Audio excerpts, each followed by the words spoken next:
વલસાડ નગરપાલિકાના ward number 5 માં છેલ્લા ઘણા વર્ષોથી ખુલ્લી ગટરને લઈ લોકો ત્રાહિમામ પોકારી ઉઠ્યા છે। આ અંગે વારંવાર રજૂઆત છતાં પાલિકા દ્વારા કોઈ નક્કર કામગીરી ન કરાતા અને અસહ્ય ગંદકીના પગલે ત્યાંના લોકોની હાલત અત્યંત કફોડી થવા પામી છે। આ અંગે સ્થાનિક આજરોજ પાલિકા ઉપર મોરચો લઈ જઈ પ્રમુખને આવેદન પત્ર આપશે અને તાત્કાલિક નિકાલ કરવાની માંગણી કરશે। જો પાલિકા આ સમસ્યા નિકાલ કરવામાં વિલંબ કરશે તો સ્થાનિકો પાલિકા કચેરી સામે ઉપવાસ પર બેસવાનું જણાવી રહ્યા છે। વલસાડ નગરપાલિકાના વોર્ડ નંબર 5 માં નાના ટાઈવાટ લુહાર ટેકરા જૂના હરિજનવાસ તેમજ હાસમની ચાલ વિસ્તારમાં એક ખુલ્લી ગટર આવેલી છે। આ ગટરમાં કોસંબા રોડ ઉપર જાહેર શૌચાલય તેમજ આજુબાજુના રહેઠાણ વિસ્તારના મળમૂત્ર વાળું પાણી સતત આવી રહ્યું છે। આ ગંદુ અને દુર્ગંધ વાળું પાણી ગટર ચોકઅપ થતા આ પાણી હસમીના ચાલ પાસે એકત્ર થઈ જાય છે। આ મળમૂત્ર યુક્ત ગંદુ અને દુર્ગંધ મારતું પાણીને લઈ ત્યાંના લોકો ત્રાહિમામ પોકારી ઉઠ્યા છે અને ખુલ્લી ગટરના કારણે મચ્છરો તેમજ અન્ય જીવજંતુઓનો ઉપદ્રવ ખૂબ જ વધી જતા ત્યાં વસવાટ કરતા લોકો બીમારીમાં સપડાઈ રહ્યા છે। આ પરિસ્થિતિનો સામનો છેલ્લા 2 વર્ષથી સ્થાનિક રહીશો કરી રહ્યા છે। વધુમાં સ્થાનિક રહીશોએ જણાવ્યું હતું કે અમારા વોર્ડમાંથી અમે ચૂંટીને મોકલેલા ઉમેદવાર માત્ર શોભાના ગાંઠિયા જેવા છે। એ ઉમેદવારો માત્ર રજૂઆત સાંભળે પરંતુ કામ કરવાની એમની પાસે કોઈ કાનિયાત નથી। એ લોકો માત્ર ને માત્ર શહેરમાં પાલિકા સભ્ય હોવાની મોટાઈ મારતા ફરે છે અને ચૂંટણી આવે એ સમયે વોટ માંગવા નીકળી પડે છે નું સ્થાનિક રહીશો જણાવી રહ્યા છે।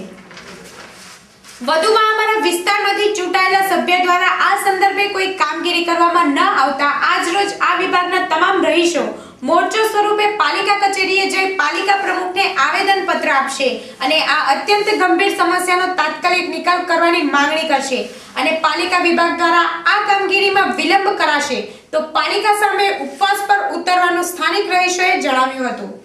આ નાના ટાઈવર હાસમ ચાલ અને લુહાર ટેકરા વોર્ડ નંબર 5 ના કનીસાબેન અબ્બાસભાઈ ટીનવાલા બોલું છું। હું મહિલા કાર્યકર્તા તરીકે બી છું।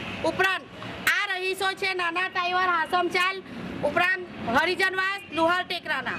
અમારા અહીંયા 2 વર્ષથી આજે આ ગટરનો પ્રોબ્લેમ ચાલે છે। નગરપાલિકામાં અમે 2 વર્ષથી જઈએ છીએ અને આ પ્રોબ્લેમ બતાવીએ છીએ। ગટરનું પાણી ભરાઈ જાય છે।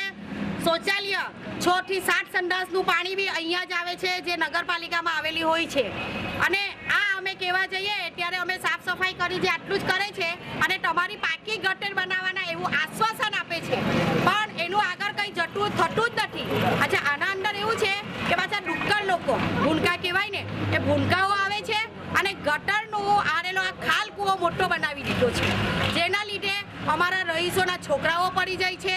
આવનાર ગાડીઓના જે બે રસ્તા ચાલુ રસ્તાઓ આવે છે તેના અંદરના માણસો બી પડી જાય છે, એક્સિડન્ટ થાય છે અને મચ્છરના લીધે તમામ બીમારીઓના અંદર અત્યારે આ ઊભા છે એ બધા બીમારીઓમાં આવી ગયા છે। કાયદેસરનો જ્યારે બી હોય ત્યારે ભરપાઈ જે બી કરવાનું આવતું હોય તે અમે ભરપાઈ કરી દઈએ છીએ છતાં એ નગરપાલિકા સાંભળતી નથી। આજે મારી છોકરીને તાવ આવી ગયો છે, તાવના સાથે હવે મેલેરિયા બતાવે છે અને એનો આજે 15 દિવસથી તાવ ઉતરવાની વાત નથી કરતી જેનો મચ્છર સીધા ઘરમાં આવે છે અને નગરપાલિકાના પાસે જ્યારે અમે ક્રિયા હોય ત્યારે એક જ વસ્તુ કહે છે કે અમારા માણસો આવીને સાફ કરી જશે પણ અને પછી કંઈ તમારી પાકી લાઈન અમે બનાવી દઈએ છીએ। પાકી લાઈન તો નથી બનાવતા પણ હાલમાં આરેલી આ ગટરના અંદર ખાલ કૂવો થઈ ગયો છે અને આજે મારી છોકરીની હાલત ઘણી ગંભીર થઈ ગઈ છે જેના લીધે અમને આ ચમકી ઉઠાવવા પડશે।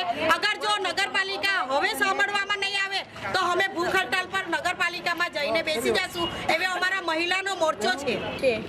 મેં અહીંયા આસમની ચાલમાં રહી છું ને આ બધું રોગચાળા થાય નાના બચ્ચા ફરે હરે બધી વાત કરે આ મચ્છર કડે અહીંયા બચ્ચા રમે ત્યાંથી બોલ જાય બોલ લઈએ હાથમાં એ જ ગંદકી ઘેરમાં આવે બધી વાતમાં બધું થાય ને બીમારી કેટલી થાય એમાં બધી જ થાય। આ લોકો જરાક સોચવું જોઈએ કે અહીંયા બધા રહેતા છે ચારવાળા તો સમજીને જે કરવું જોઈએ પણ થોડુંક ટાળીને નકળીને ચાલ્યા જાય એવું થોડી ચાલે। એ લોકોને કઈ અમે બી બધું જ કરે એ લોકોના લીધે તો એ લોકો થોડુંક કરવું જોઈએ કે નહીં। અમે લુહાર ટેકરા પર રહું છું અને અમે કેટલા વખતથી અરજીઓ આપીએ છીએ। રમેશ ડેરીને કેટલી વાર કીધું કે અમારા રસ્તાઓ બનાવો પણ કોઈ રસ્તા નથી બનાવતા। અમારી ડેનેજ લાઈન નથી એ છતાં બી ડેનેજ લાઈનના પૈસા એ લોકો લે છે। અમારી ડેનેજ લાઈન બી નથી બનાવતા। બસ મારી એટલી રિક્વેસ્ટ છે। સમાચારની રફતાર ચાલુ જ રહેશે, તો જોતા રહો સત્ય ન્યૂઝ।